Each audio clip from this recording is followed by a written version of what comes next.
पसरूर कानून का रखवाला कानून के शिकंजे में एसएचओ थाना सिटी पसरूर सजावल नवाज को अदालत के अहकामात हवा में उड़ाना महंगा पड़ गया। एसएचओ सिटी पसरूर सजावल नवाज ने अदालती हुक्म के बावजूद मुकदमात का इंदराज ना किया।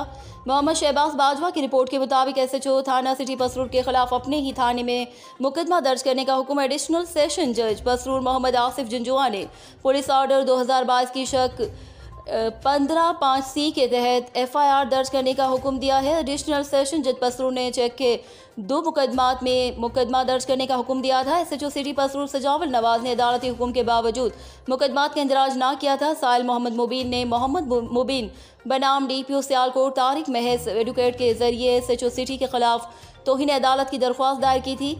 एडिशनल सेशन जज मोहम्मद आसिफ जंजुआ ने दरख्वास्त का फैसला सुनाते हुए डीएसपी पसरूर को एसएचओ सजावल नवाज के खिलाफ 15(5)(c) के तहत मुकदमे के इंदराज का हुक्म दिया है।